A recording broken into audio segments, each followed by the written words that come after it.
1 second here. Just keep moving. Just keep moving.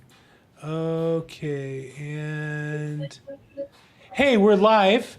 Welcome to our homebuyer seminar. We do this every Wednesday at 5 p.m. Pacific time, and we record it live onto, and stream it live onto YouTube, Facebook, LinkedIn. I'm here with my colleagues and partners in crime, Patricia Castillo. Yes. Hello, everybody. And who's a colleague, a real estate broker here in Los Angeles, in Downey, the Beverly Hills of the 562. That's And right. our good friend and mortgage lender colleague. Gustavo Segura, how you guys doing? And we have to be nice to him. He's just a lender. No, he's a lender. He finances our deals. We have to be nice to him. We want him to call us and pick up his phone when we do call. I have to now because he's got to deal with mine in escrow. So I got to be nice to him. Exactly. Darn it, I really want to be, but I have to be. So, and here we are. And we are, so how about the real estate market? How are we doing these days, guys? Well, rates are right under 7%, right, Gustavo? So they kind of trickled back up a little bit. It's still still something that we're keeping an eye on, but looks like we're at 6.94, I believe it was today, for a 30-year fixed. So yeah, all year we've been mostly between 6 and 7. It got above 7 and came back down. Now, just kind of peaked here over the last week. And then went above 7 last week and came back down. It's been inching back up towards it, huh? Just to keep us paying attention to it. Keep us on our toes. Yeah. Yeah, I think buyers are pretty much conditioned. Over the last week, it's been really changing. Exciting times being real estate, and yet still good demand. I have multiple offers on when I put into escrow over asking price. This week, I got an offer on a property that's already in escrow as well. I mean, there's still people interested in buying property. Plenty. Yeah. Got room for more. Got room for more, though. Absolutely. Yeah, it's still, yesterday I was talking to somebody that asked me, a homeowner, is it a good time to sell right now? So I was on a listing appointment, and I said, if it makes sense for you to sell right now because of circumstances going on in your life that you're looking, that would, be provoking you to sell or relocate, then that's really where it starts. It's not just taking advantage of the market right now and, cashing out on the equity that you have on your property, but is it actually going to make sense for you? So, I was walking her through the steps, like, what is it going to look like once you sell your home? Where are you going to go? And what's your time frame to get there? And, how soon does that need to happen? What if your home doesn't sell in that time frame? Are you okay, to still remain here and currently living in your property? She's been there for a few years now. So those are all things that, some of those questions that we ask buyers, we also ask sellers, because we want to know why a seller is deciding to sell their property and what would happen if that plan that they have, kind of outlined already doesn't really work the way that they think it might go. Of course, we don't know exactly what a buyer is going to offer you for your property, but as professionals, we study the market every day. We look at prices as far as what's pending, what's closed, what's currently active on the market, days on market, to try to get a really good, picture of what your home could sell for. But of course, we don't know what's going to happen in a week or a month or a year. So if somebody asks me, should I sell now or in a year? Again, it's kind of the same thing like with the buyer. Should I buy now or should I buy in a year? Well, if it makes sense for you either way, because of your own individual situation, then that's where we really need to start, and then determine that answer based off of, whatever that blueprint looks like for that person. Yeah, I think you have to play the game for you to win and not worry about what the market's telling you, because I host a video I do every week and a newsletter on the real estate industry, and just what they tell us is so often wrong. Because they're trying to generate activity and interest on their website. They're not trying to help you build wealth and income. Right. You know your situation. You need to play the game for you to win. And the other thing I always say is for every transaction, there's a buyer and a seller. And the buyer always thinks it's a good time to buy, and the seller thinks it's a good time to sell. It's true for them at that time. You want to work on your situation, work with professionals, get with Gustavo, get with a lender so you're pre-approved, get the best possible deal to help you get the best terms for you. Yeah. Exactly. Real quick housekeeping, if you're watching this on YouTube, please like it and subscribe. And we love to get you guys to come regularly. We do this every Wednesday, 5 p.m. Pacific time. And we post it on our YouTube channels and Facebook channels and LinkedIn and all the other places you see video. If you see it, feel free to subscribe there and that we get notified. Gustavo, tell me, what do you think? What do you see buyers making a mistake on? What's the one thing that if they could change that, they're most likely would improve their results? So I think one is that they fall in love with something before they come and check their finances. So they go look at Zillow or something, and they're like, oh, I can base on this payment, on where that may be. And when we actually check their credit, when we go through the pre-approval, maybe that's not what they can get. They don't qualify for it. So of course that's going to be disappointing, right? That maybe brings them down and they don't want to move forward. They lose track of the opportunity that they do have. So I think being able to talk to someone first about that, and being able to reach out and get a pre-approval and understand where they're at will help better set them up for what they can get. So I see that a lot when it's just like a disappointment, and then it's like, oh, I can't buy anymore, right? Because I can't get that house, and that's it. And there's actually a path to that. We just need to go over that first. Mm-hmm. Well said. But Teresa, what do you see? What's the biggest mistake people make when buying a house? Well, I think sometimes it's really focusing on a specific area and just, thinking that that's the only city or area that they want to live in. So I tell buyers, expand on the areas, because one area you might be priced out of. You never know. There might be certain aspects to a neighborhood that you've never even visited before, and you may actually like a different neighborhood. So, I encourage buyers to take a look around at the surrounding areas as well, and not just stay focused. Let's say, for example, in Pasadena, there are surrounding areas there too in the San Gabriel Valley that are nicer as well. And so don't just box yourself in to one specific place. And the other thing is really keeping in touch with your personal finances. Like, for example, a lot of, people that have student loans, those have been on deferred payment status for such a long time because of the pandemic. And now they're supposed to be lifting that pause, and they're supposed to be coming due again, later on this year. Right. So in the meantime, if you've been pre-approved for a certain amount based off of maybe, what is it, Gustavo, 1% of the balance that they spread out over the month, over a monthly payment, right? Is it about 1% of the loan balance? Yeah, for Fannie Mae's 1%, for Freddie Mac's 0.5%, and then if you do have that repayment based on income, so the income repayment program, it could be different, Right. Good point. So, the last couple loans I've seen, that has made a difference in getting pre-approved or not. It makes a big difference. So if you're a buyer and you have a loan approval right now, and let's say you're looking to buy a home, in the next few weeks, or maybe you're thinking in the next month or two, I'm going to start the pre-approval process.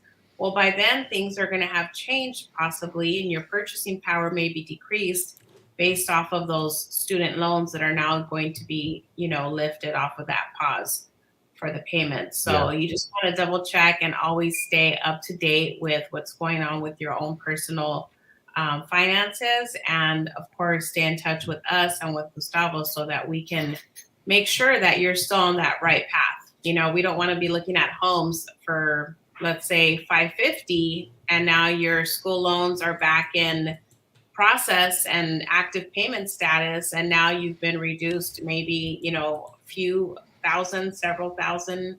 I mean, it could really impact your purchasing power. It really can. I would say that on average, the people that I'm seeing have the educational loans are anywhere between $40,000 and $50,000. So when we take a look at that, and even if we use 1%, I mean that's a lot of money that's going to go into your payment right away.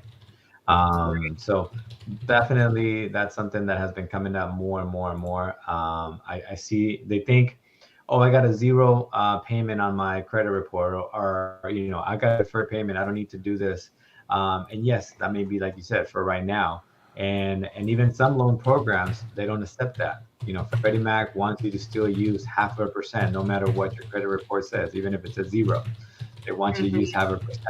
0.5%. So that's something that definitely you want to be, like you said, be well aware of and understand those finances. Yeah, nothing worse than having that surprise once you're out shopping, right? And that's the fun part. Is this the part you're supposed to enjoy when you're out shopping for homes? So you don't want to get slapped in the face with, a situation where you don't qualify for the loan anymore. Well, and there are going to be surprises. You need some room for that gap that inevitably comes up that you didn't plan on. There's always something. We want it to be as planned as much as we can. Yeah, and with that, I would say, having that reserve, right? Being able to understand, hey, you know what, with my low down payment and my closing costs, I need $30,000. Well, if you can have 35, $40,000, hey, you got some reserves there. It makes it a little bit easier because we never know what's going to come up on the inspection. What needs to get, taken care of. So we want to make sure that we don't just get you into the house, but that we get you into the house and you've got some things that you need to do. You got some reserves. Right. And you might have some emergency that you need to, you might have repairs or some circumstance that you might need to use those funds for. So it's better to be prepared, not just save for your down payment and closing costs, but also have a little Mhm. extra. Yeah, because some repairs are not mandatory in order to get the loan done. Those are just going to be maybe your wants or likes. And, there's nothing wrong with the house. It's perfectly livable, but you're like, I need to make this repair. And you want to make sure that you have some money for that. Yeah, absolutely. Somebody's got to pay for it, right? Sometimes it's the buyer, sometimes the seller, but oftentimes there's things that Yeah. you're going to want to improve, and that's the beauty is being able to change things the way you want. But you got to plan ahead to be in that position, or else you're always reacting. Yeah. Well, good. Yeah. Hey, anyhow, again, housekeeping. If you're watching this, I see people on a YouTube channel. Please like it if you like this. Subscribe if you want to see more content like this. We do this every Wednesday at 5 p.m. Our home buying seminar, and we have other programs throughout the week as well. Any last words, Gustavo? What should we expect interest rates the next couple of weeks? Where do you see things headed? So there's a lot of key recession points that we're seeing, right? But then there's other data that is just, that's hurting us. The job report from last week was super strong. Oil, cutting down. All these things are just kind of in the market as expected. Inflation's coming down, but some of these things are pushing up against it as well. So that's why over the last week we've had this quick spike here in rates. Ultimately, we still do see them moving down as we go forward. There's going to be new data coming out here in the June 12th, June 13, with new inflation numbers coming out. We should have shelter costs coming down. We should have a lot of other sectors coming down. So ultimately, as we go into the next month, 2 months, we'll slowly start seeing rates come down.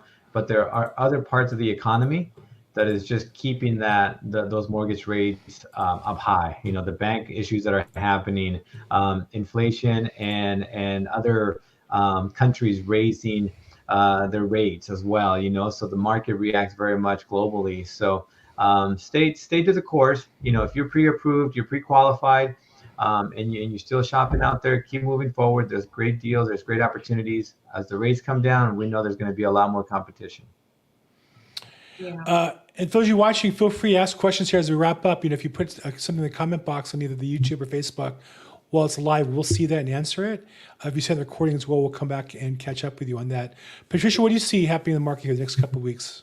Yeah, I see prices staying where they're at right now based off of everything that Gustavo just explained to us. And the cost of rents as well are still staying pretty high. So, when I talk to potential buyers that are renters right now, I tell them, don't get complacent with the affordable rent, right? Just because you've been on that budget for a while now, you still want to continue to save your money and plan for that home ownership day that's going to come. So I don't see prices coming down anytime soon. I don't see rents coming down anytime soon. The prices are holding steady where they're at.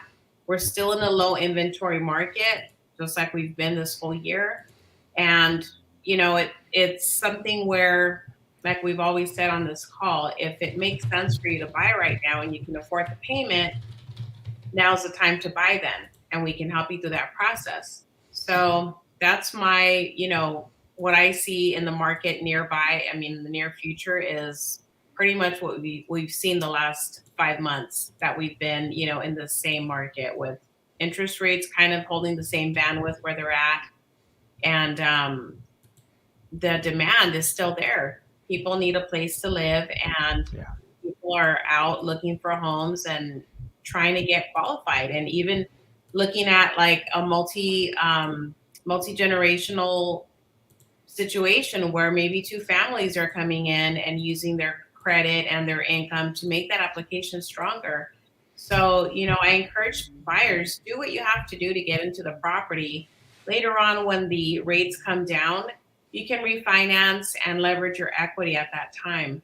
But, don't get complacent with continuing to be a renter for the next 5-10 years, because you're going to regret not buying a home 5 or 10 years ago when you could have. So, even if you have to just, continue to save your money, cut back on the lattes, cut back on the lunch, and just keep saving your money.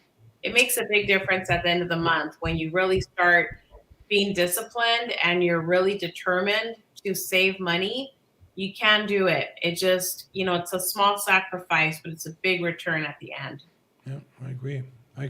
Yeah. Hey, I definitely. mentioned you guys can put comments into the chat box if you're watching on YouTube or Facebook or LinkedIn. And boy, Gustavo gets a nice shout out from Oscar. I don't know if Oscar is somebody you paid money to, Gustavo, or he's some sort of shill that you got in here. But shout out to Gustavo. I got my son Paul pre-approved. Excellent job you did for him, and appreciate that you, Bill, Patricia, Gustavo are doing for us all. God bless you all. Thank you very much, Oscar. That's why we do this. And Gustavo is really good. He did the same thing for another client of mine. So. Okay, would you pay Oscar for that kind of comment? And do you have any other friends that can put my name on? Right? I'd like a shout out like that too. Oscar, thank you. It's very sweet of you. Okay, I think that's and we'll wrap up in a good note like that. Oscar, thank you so much. We do this every Friday at every Wednesday at 5 p.m. Every 5 p.m. on Wednesdays. And then we get together and talk about all things home buyers.